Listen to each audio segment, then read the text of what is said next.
পাকিস্তান বলেছিল এমন সিদ্ধান্ত তারা নেবে যেটা সবাইকে চমকে দেবে।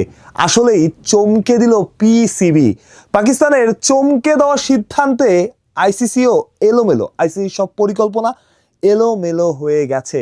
ভারত পাকিস্তান ম্যাচকে ঘিরে ছিল সব আয়োজন, বলা যায় বিশ্বকাপের অর্ধেক। অ্যাডও বানানো হয়ে গিয়েছিল ব্রডকাস্টারদের। তবে শেষমেশ সেই ম্যাচটাই হচ্ছে না, পাকিস্তান যাচ্ছে না, যেখানে ওই এক ম্যাচেই আইসিসির ক্ষতি 250 কোটি টাকার বেশি। আপনি ভাবতে পারেন, যদি বলি আরো বড় চমক নিয়ে হাজির হচ্ছে পাকিস্তান, কিংবা আরো বড় না হলেও অন্য একটা চমক, সেই চমকটা আসলে কি হতে পারে? চিন্তা করুন, এই সব কিছুর শুরু কোথা থেকে? মুস্তাফিজুর রহমান, একটা সিনেমার মতো। মুস্তাফিজুর রহমান আইপিএলে দল পেল, যে মুস্তাফিজকে সবসময় বেস প্রাইজের আশেপাশেই কিনেছে আইপিএল ফ্র্যাঞ্চাইজিগুলো, সেখানে মুস্তাফিজের দাম উঠলো 9.5 কোটি রুপি, বাংলাদেশি টাকায় 12.5 কোটি টাকা প্রায়। তারপর মুস্তাফিজকে তারা বাদ দিল, সেটাও কখন? আইপিএল শুরুর অনেক আগে। চাইলেই বিশ্বকাপের পরে এটা করা যেত, কিন্তু তারা করেনি। তারা মুস্তাফিজকে বাদ দিয়ে দিল, সরিয়ে দিল নিরাপত্তার অজুহাত, বিভিন্ন রকম অজুহাত দিয়ে। পরবর্তীতে বাংলাদেশের বিশ্বকাপ বর্জন, এবং শোনা যাচ্ছিল পাকিস্তানও বড় কোনো সিদ্ধান্ত নিতে পারে। শেষমেশ সবাইকে চমকে দিয়ে গতকাল রাতে পাকিস্তান ভারতের বিপক্ষে গুরুত্বপূর্ণ হেভিওয়েট ম্যাচটা বয়কট করলো। তবে আরেকটা সিদ্ধান্ত আছে, যে মুস্তাফিজ থেকে সবকিছু শুরু হয়েছিল। কেমন হয়, মুস্তাফিজুর রহমানকে যদি পিএসএল এ ডিরেক্ট সাইনিংয়ে বড় একটা টাকায় চুক্তিবদ্ধ করা হয়, সেটাও ওই সব কিছুর সূত্র ধরে। কখনো এভাবে উদযাপন করে মুস্তাফিজকে বা মুস্তাফিজের পিএসএল ড্রাফটে অন্তর্ভুক্তি এতটা আলোড়ন তোলেনি, যতটা আইপিএল থেকে বাদ দেওয়ার পর পিএসএল এর অফিসিয়াল পেজ থেকে সেই পোস্টটা, মুস্তাফিজুর রহমান পিএসএল এর ড্রাফটে।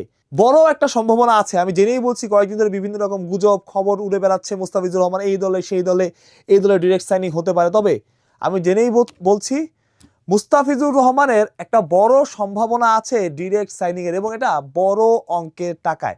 সেটা কত হতে পারে সেই ধারণা বা সেটা আন্দাজ করে বলাটা কঠিন। তবে বাংলাদেশের ইতিহাসে কোনো ক্রিকেটার পিএসএল এ এত দামে যান নাই। মুস্তাফিজুর রহমান যদি শেষমেশ সরাসরি দলটা পান, চুক্তি ঠিকঠাক থাকে, তবে মুস্তাফিজই হতে পারেন পিএসএল এর হাইস্ট পেইড বাংলাদেশি প্লেয়ার। অর্থাৎ বাংলাদেশের কোনো প্লেয়ার পিএসএল এ এত দামে যান নাই।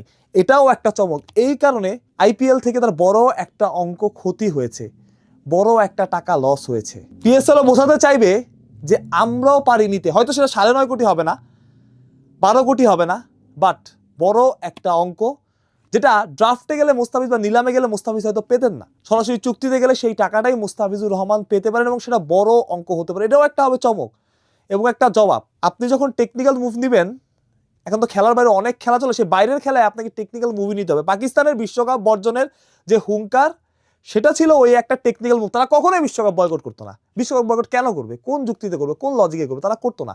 বাট তারা ভয় দেখিয়েছে আইসিসিকে বা বিসিসিআইকে, যে আমরা কিন্তু বিশ্বকাপ বয়কট করছি, এটা ভয়ের মধ্যে রাখা।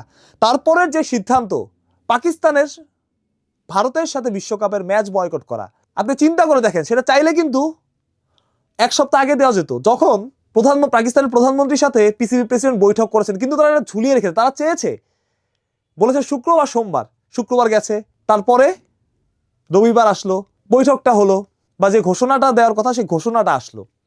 এবার দেরি কেন করলো? যত বিশ্বকাপে যত কাছাকাছি সময় নেওয়া যায়, এর মধ্যে দল ঘোষণা করলো, সবকিছু ঠিকঠাক, জার্সি উন্মোচন স্থগিত রাখলো। মানে তারা টেকনিক্যাল গেম খেলছিল, মাইন্ড গেম খেলছে, যাতে বিশ্বকাপের কাছাকাছি সময় গিয়ে এই কাজটা করা যায়, যাতে অন্যরা সময়টা কম পান তাদের অল্টারনেটিভ খোঁজার জন্য। এটাও একটা মাইন্ড গেম আমার কাছে মনে হয়।